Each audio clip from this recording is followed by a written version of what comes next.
यहाँ से निषाद राज गुह की सीमा सिंहवीरपुर आरंभ होती है। निषाद राज गुह हमारे मित्र। हाँ राजा जी, हम अच्छी तरह देखा।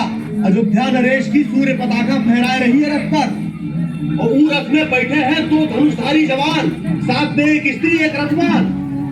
रथ पर सूर्य पताका है और सेना नहीं है साथ में। नहीं है राजन, हम अच्छी तरह देखा। हम उसका पीछा भी किया। रथ सिंहवेरपुर तक आए गवा है और गंगा के किनारे वट वृक्ष के नीचे ठहरा है। नहीं धनुर्धारी जवान और रथमा कौन हो सकता है? राजा जी, सारथी कभी उन्हें कुमार कहत है और कभी श्री राम कह के बुलावत है। कहा कहे श्री राम? अयोध्या के राजकुमार? अरे सुरऊ ही काहे नहीं कहा तो कि श्री राम आए हुए हैं। हमरे मित्र, हमरे गुरु आश्रम के सखा, हमरे सरकार, हमरे गांव में आए हैं। हमरे धन्य भाग। तुम तो सदा यही कहत रहे कि वो हमका वचन दिए हैं कि एक दिन हमरे गांव अवश्य आएंगे। अरे वचन तो दिए रहे, पर राजा सचमुच एक गंवार मित्र के गांव में आई है। एकर विश्वास तो तभी हुई जब अपन अखियन से उनके दर्शन हो गए। अरे हे खड़ा खड़ा देख क्या रहा है? जा जाके सगरी बस्ती को खबर कर कि हम सबको राजा राम की अगवानी करने के लिए जाएगा। राजा राम, राजा राम, राजा राम, मेरे सरकार, मेरे सरकार। सरकार नहीं, सखा। सखा, मित्र, मित्र। प्रभु आखिर आप आ ही गए ना हमारे गाँव। राजा रामचंद्र की, राजा रामचंद्र की, राजा रामचंद्र की, राजा रामचंद्र की, राजा रामचंद्र की। जाओ, अब सो जाओ। लक्ष्मण, जाओ भैया, तुम भी विश्राम करो। आर्य सुमंत्र के सोने का भी प्रबंध कर देना। सरकार आप चिंता न करें, सब प्रबंध हो गवा है। आप आराम करें। आओ लक्ष्मण भैया, आओ। सीते, तुम भी सो जाओ। वन में तो ऐसे ही बिछाने मिलेंगे।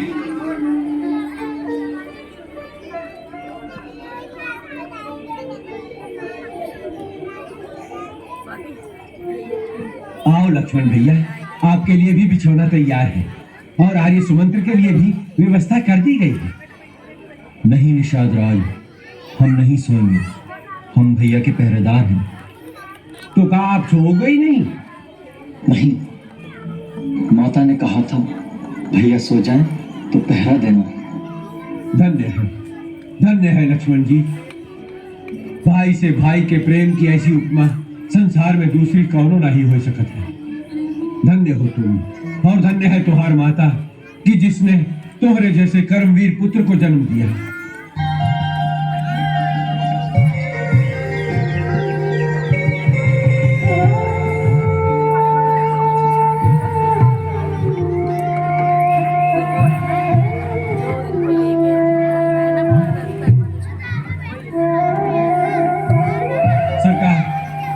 सरकार, प्रणाम प्रभु। आओ निषाद राज, तुम ठीक समय पर आ गए। एक नैया का प्रबंध करा, हमें गंगा पार उतरवा दो।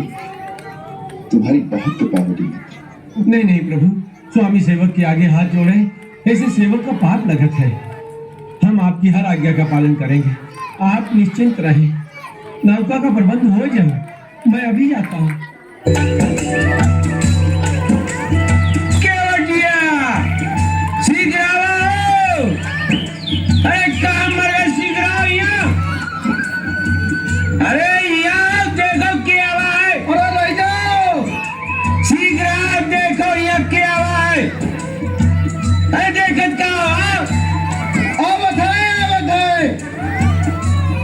लगाने कौन आएगा बाबा? आज्ञा करो सरकार। अरे केवटवा, देख तोरी नाव में बैठे के बदे के आवा है।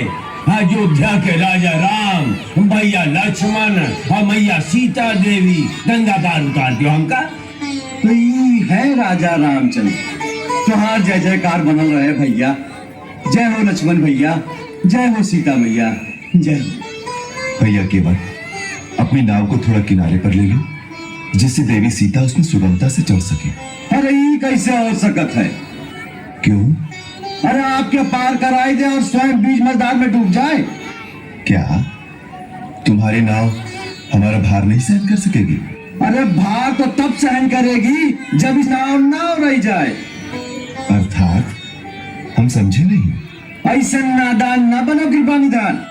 ई चरणन का बखान हमाऊ सुने।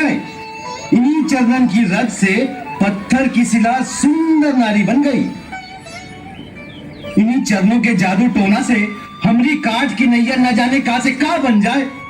और एक बार नैया गई तो केवट की हो गई जय गंगा मैया की। ना भगवान ना, हम आपके नाव पे ना ही चढ़ावेंगे। तो फिर हम गंगा पार कैसे करेंगे? एक मार्ग है। क्या? यदि इन चरणों की रज में जादू है तो पहले हम आपके चरण पखारेंगे, खूब मल मल कर चरण रज धोएंगे, फिर वो चरण रज वाला पानी पीकर देखेंगे। यदि हमें होकर जादू टोना से कुछ ना हुआ तो नाव पर पांव रखने देंगे, बस।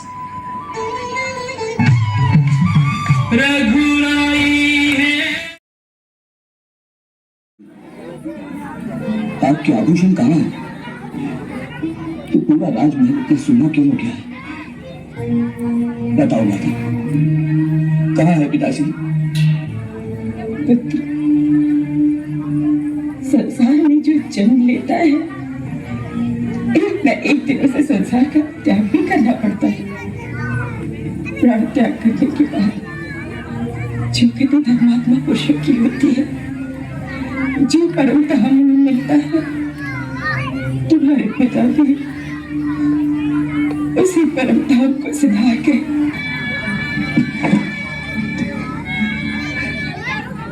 मैं कितना अभागा हूं मां, अपने महान पिता के अंतिम दर्शन भी नहीं कर सका। आप तो उनके पास होंगी। नहीं, उन्होंने महारानी कौशल्या के कक्ष में ही अपने प्राण त्याग दिए थे। माता कौशल्या के ही कक्ष में प्राण त्याग दिए? उस वक्त भैया राम और लक्ष्मण कहाँ थे? वन में। वन में क्यों? महाराज ने स्वर्ग सिधारने से पहले उन्हें 14 वर्ष का वनवास दे दिया था। भैया राम को वनवास? नहीं, ऐसा कभी नहीं हो सकता। ये दंड तो भयंकर अपराधियों को दिया जाता है। मेरे राम भैया तो सत्य, धर्म और मर्यादा की मूर्ति है। तो उन्हें दंड किस कारण दिया गया? बोलो माता। केवल वचन पालने की बात थी और तुम्हारे पिता ने एक सत्यनिष्ठ धर्मपरायण की तरह अपने वचन को पालन करने के लिए अपने प्राण न्यौछावर कर दिए। कौन सा वचन?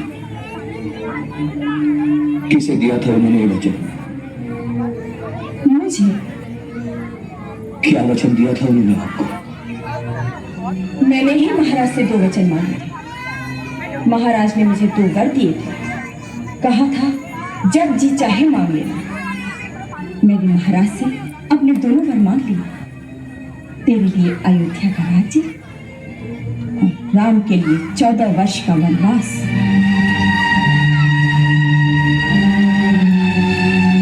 मैंने तुम्हारा रास्ता बिल्कुल साफ कर दिया है। बेचारी मंथरा ने इस काम में मेरी पूरी सहायता की।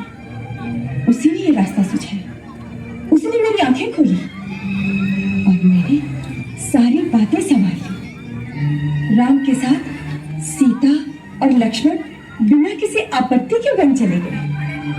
सारा काम बड़ी सुगमता से हो गया था, किंतु विधाता ने बीच में थोड़ी सी उथल पुथल कर दी।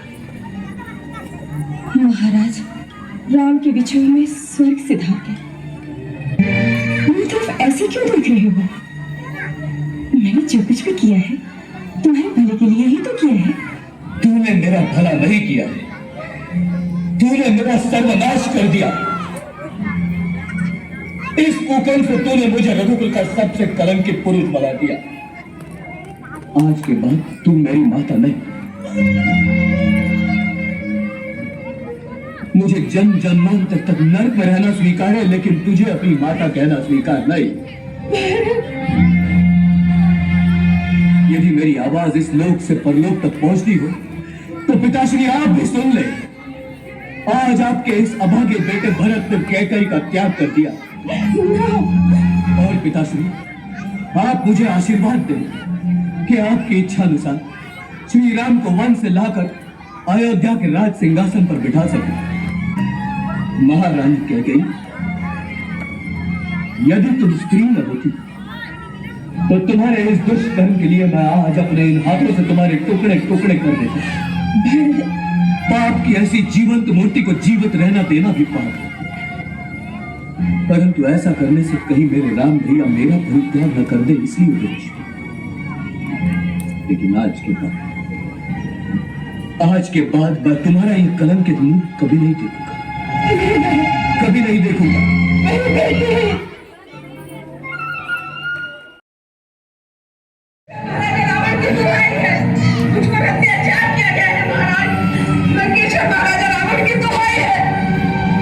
क्या हुआ शूर्पणखा?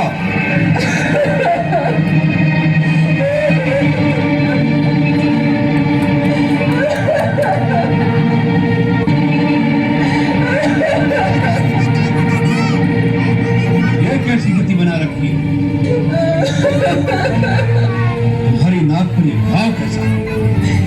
ये घाव नहीं है, तलवार से प्रहार किया गया है। क्या? तलवार से प्रहार?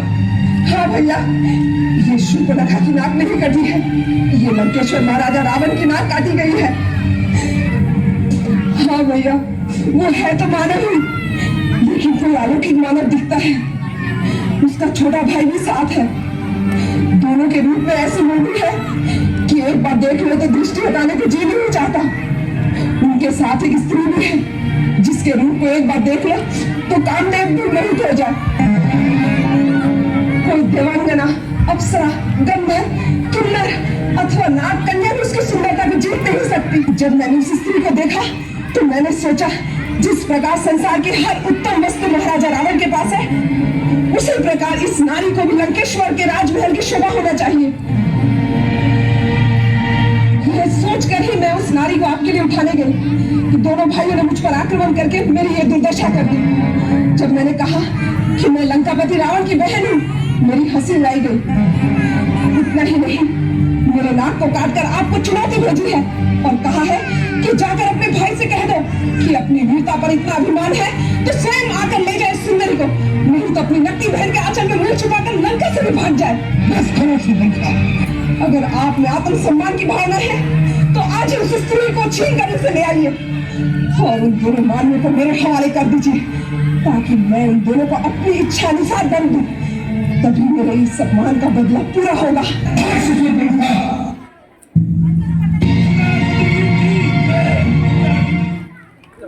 लक्ष्मण भैया, आइए जल्दी आइए, एक अद्भुत दृश्य देखा हूँ। क्या हुआ सीधे? एक अलौकिक मृग हमारे आश्रम के पास घूम रहा है। अलौकिक मृग? हाँ, कहाँ? आइए जल्दी आइए, देखिए वो प्रकृति की अद्भुत कारीगरी, वो अनोखा हिरण। सचमुच अद्भुत, विलक्षण। देखा लक्ष्मण? देख रहा हूँ भैया। स्वामी, इसे किसी प्रकार पकड़ लीजिए ना। पकड़ दे? क्या करोगे कल्याणी? इसे अयोध्या ले जाएंगे, देखकर सब इसमें से चकित रह जाएंगे। इसके पैरों में घुंघरू बांधूंगी, जब महल में छम छम चलेगा तो माताएं कितनी प्रसन्न होगी। मैं तो वनवास की स्मृति स्वरूप भरत भैया को भेंट दे दूंगी। जाइए ना, जल्दी पकड़ लाइए। लक्ष्मण, तुम्हारी भाभी की इच्छा पूरी करनी ही पड़ेगी। वास्तव में ये है भी बहुत सुंदर। आप मेरी इतनी सी इच्छा पूरी नहीं कर सकते? लक्ष्मण, लगता है सीता मृग को पाए बिना मानेगी नहीं। मैं भी चाहता हूं। लक्ष्मण, तुम पर्णकुटी में सीता के साथ सावधानी से इनकी रक्षा में रहना। कहीं तुम्हारा संदेह सत्य न हो। मैं जानकी की इच्छा पूरी करने के लिए इस कांचन रथ के पीछे जाता हूँ। जीवित अथवा मारकर शीघ्र लौट आऊंगा। लेकिन सावधान लक्ष्मण, वन में कई राक्षस घूमते रहते हैं, इसलिए किसी भी स्थिति में सीता को अकेली मत छोड़ना। क्या आज्ञा भैया।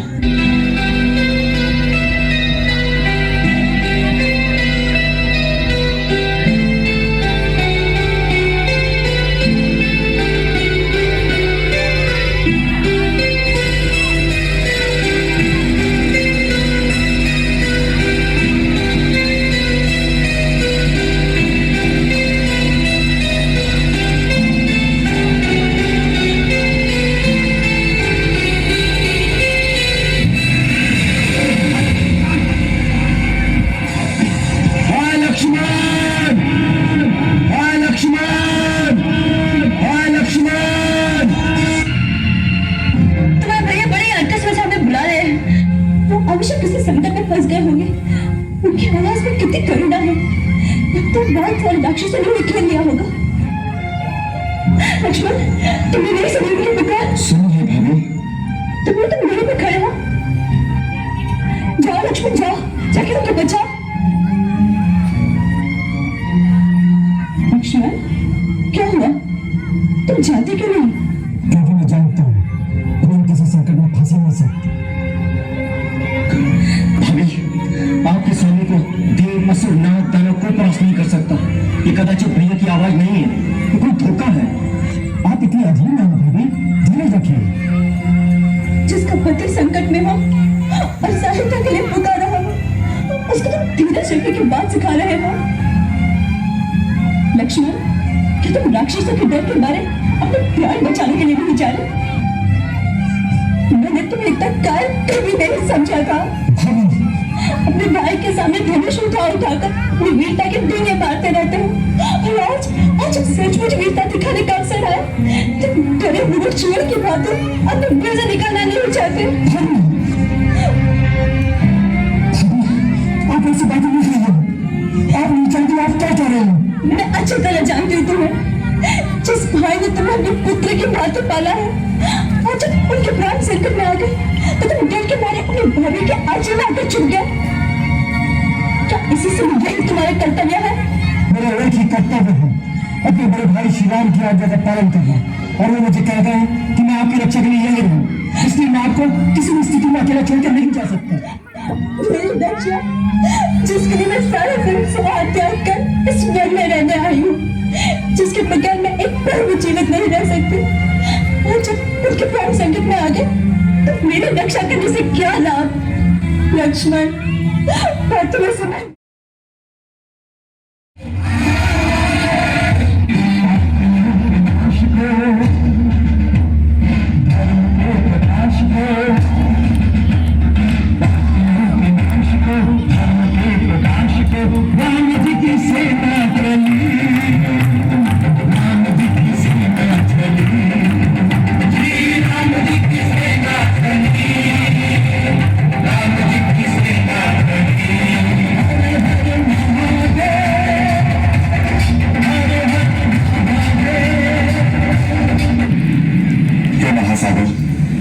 आपके प्रथम दर्शन पर दशरथ पुत्र राम आपको प्रणाम करता है।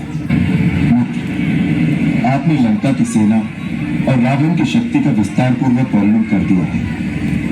लंका के चारों द्वारों पर जैसा सुरक्षा का प्रबंध आपने बताया है, वैसा ही हनुमान ने भी बताया था। परंतु सबसे पहला प्रश्न तो ये है कि हमारे और लंका के बीच ये जो अक्षोभ्य समुद्र है, इस विशाल जल राशि को सेना के सहित कैसे पार किया जाए?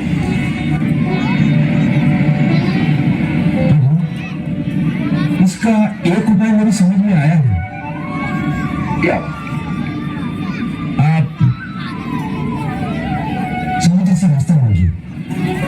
हे महासागर, मैं महाराज सगर का वंशज दशरथ पुत्र राम अपने भाई लक्ष्मण सहित आपकी शरण में आया। हे रत्नाकर, मेरे पूर्वज सगर द्वारा आपकी उत्पत्ति हुई। आज रघुकुल पर आई हुई विपत्ति का निवारण करने के लिए एक विशाल सेना लेकर मैं लंका पर धावा बोलने के लिए आप मुझे अपने जन्म से मार्ग देने की कृपा करें। इसका उपाय तो बहुत सहज है। आपके सेनापतियों में नल नील नाम के दो भाई हैं। बाल्यकाल में वो बड़े शरारती बालक थे। वो ऋषियों का सामान उठाकर नदी में फेंक आते थे, जिससे दुखी होकर एक बार एक सिद्ध ऋषि ने उन्हें श्राप दिया कि वो अपने हाथ से जो कुछ भी सामान उठाकर पानी में फेंकेंगे वो कभी डूबेगा नहीं। आज वही श्राप आपके काम आएगा। यदि ये दोनों भाई अपने हाथ से जल में पत्थर डालकर समुद्र के ऊपर सेतु बांधने का कार्य करें तो लंका तक एक ऐसा सेतु तैयार हो जाएगा जिसके ऊपर से चलकर आपकी सेना समुद्र के उस पार पहुंच जाएगी। मैं वचन देता हूं कि इनके डाले हुए पत्थरों को और उनसे निर्मित सेतु को स्वयं भी धारण करके सेतु बंधन में स्वयं इनकी सहायता करूंगा।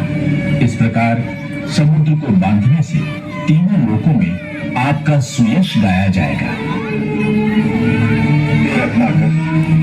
हे सागर, हम तुम पर बहुत प्रसन्न हैं। तुम्हारी उदारता से हम तुम्हारे प्रेम के ऋणी हो गए। नल, नील, आज्ञा प्रभु। प्रभु, हमें आशीर्वाद दीजिए। समस्त मानव दल की सहायता से समुद्र पर सेतु बांधने का निर्माण कार्य आरंभ कर दे। शीघ्र शीघ्र।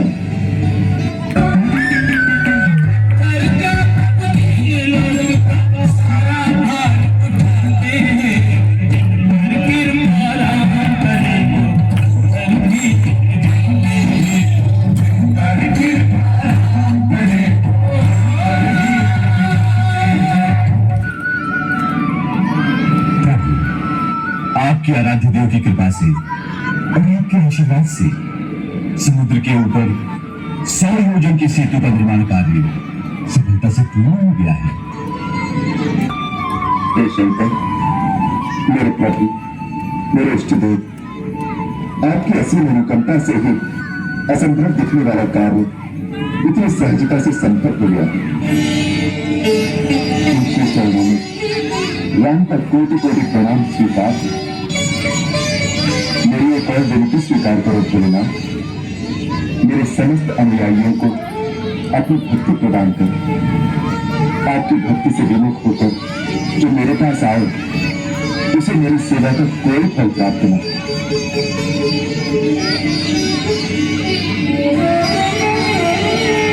प्रभु, आपके अनंत नाम है। अपने सेवक राम की ओर से एक नाम और स्वीकार कर लीजिए। आज से यहाँ लोग आपको श्री रामेश्वर के नाम से जानेंगे। ओम श्री रामेश्वर महादेवाय नमः। माता चंडी के भवानी का ध्यान करके हर हर महादेव नाम से आतताइयों को बहलाते हुए इस सेतु को पार करो। हर हर महादेव, हर हर महादेव, हर हर महादेव। सेतु पर सर्वप्रथम आपके चरण पड़े।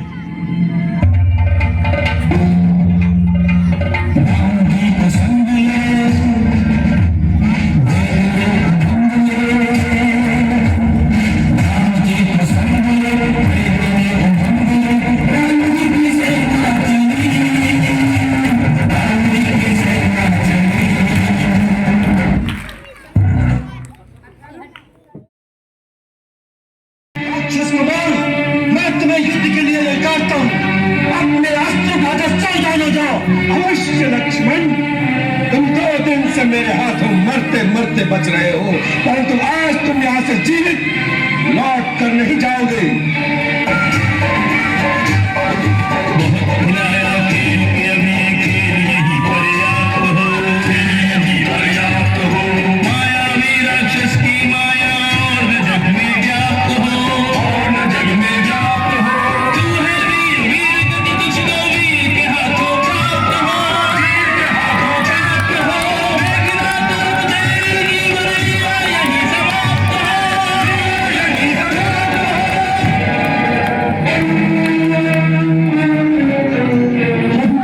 राम का अनन्य सेवक हूं तो तुम्हें श्री राम की ही आन है कि अब मेघनाथ का मस्तक काट कर ही वापस आना।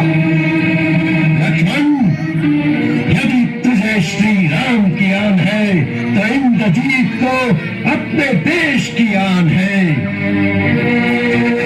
इंद्रजीत के जीते जी इस देश पर शत्रु की विजय पताका कभी नहीं फैला सकती, कभी नहीं।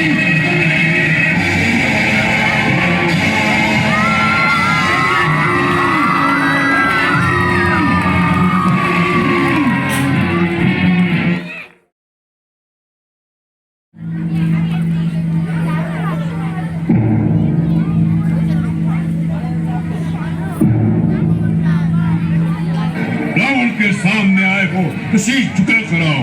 तो इससे पहले यदि शीश झुकाकर आ जाता तो कदापि तेरे बच जाने की संभावना हो सकती थी, परंतु अब तो तेरा शीश काटना ही अनिवार्य हो गया है। धर्म की मर्यादा भंग करने वाले पापी, तेरे समस्त पापों का दंड आज तुझे अवश्य मिलेगा। दंड देने का काम राजा का है, किसी भिखारी का नहीं। पहले प्रथम दंड, ये ले तेरा दंड।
ब्रह्मा जी के वरदान से दशानन की नाभि में अमृत है। कुंडलाकृति से युक्त अमृत तत्व का मूल है वो। उसके प्रभाव से एक शीश कटते ही दूसरा शीश उत्पन्न हो जाता है। प्रभु, आप पहले आग्नेय शस्त्र का उपयोग करके नाभि विवर के मूल का अमृत सुखा दीजिए, तभी उसका अंत हो सकेगा।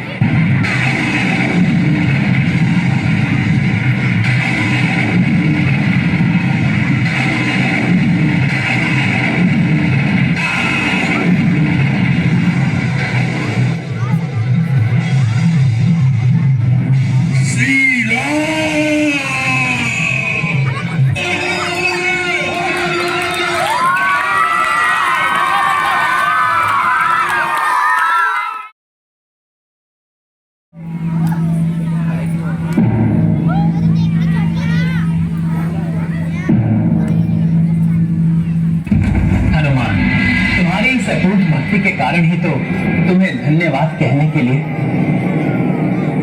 शब्द नहीं ढूंढ सका मैं।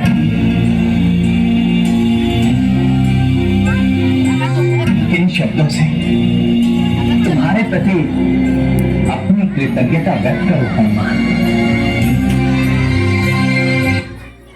प्रभु, आपका ये तुच्छ सेवक इतनी प्रशंसा का पात्र नहीं है। प्रभु, मैंने तो बस आपकी भक्ति और सेवा की है, और जो मैं सदैव करता रहूंगा।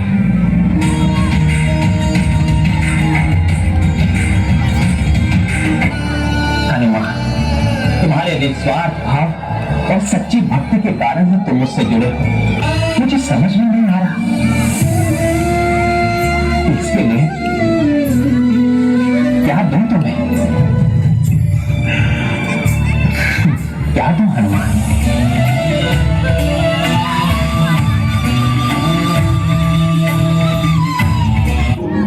प्रभु, प्रभु, यदि आप मुझे कुछ देना ही चाहते हैं तो मुझे सदा के लिए अपने चरणों में स्थान दीजिए।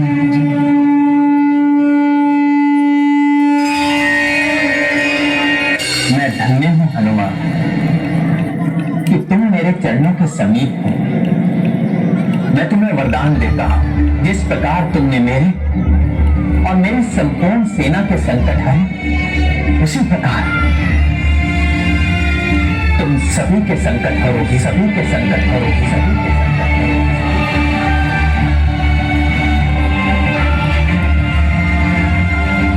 संकट मोचन महाबली हनुमान।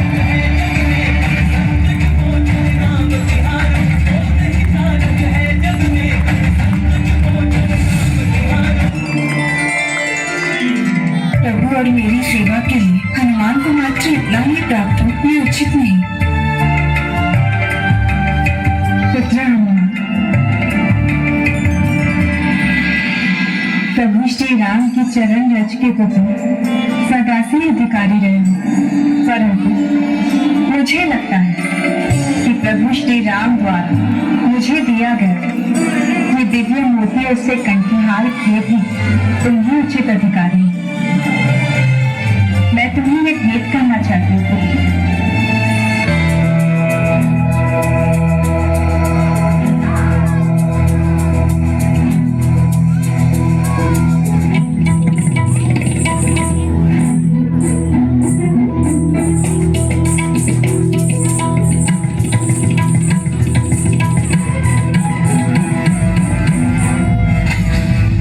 ये क्या कर रहे हो तुम पुत्र?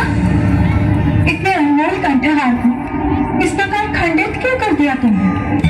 माता, मुझे तो इसमें कुछ भी अनमोल नहीं लगा, क्योंकि माता ऐसी कोई भी वस्तु जिसमें श्री राम न हो वो भला मेरे लिए कैसे अनमोल हो सकती है? ये क्या कह रहे हैं हनुमान? भैया राम किसी के भीतर कहाँ हो सकते हैं भला? क्यों नहीं हो सकते? मेरे भीतर है प्रभु श्री राम। तुम्हारे भीतर ही श्री राम? हाँ लक्ष्मण भैया, मेरे रोम रोम में है प्रभु श्री राम। जो वायु श्वास बनकर मेरे इस शरीर में प्रवाहित होती है उसमें है प्रभु श्री राम। मेरे स्वप्नों में है प्रभु श्री राम, मेरे तन के कण कण में है प्रभु श्री राम, और मेरे मन के प्रत्येक कोने में बसते हैं प्रभु श्री राम।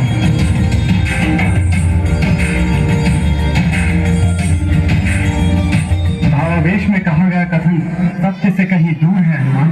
नहीं लक्ष्मण भैया, इस भक्त की भक्ति असत्य नहीं है। आप मेरी भक्ति पर संदेह मत कीजिए। मुझ जैसे राम भक्त का यही एकमात्र सत्य है, जो मैं अभी यही प्रमाणित कर सकता हूं, दिखा सकता हूं मैं आपको।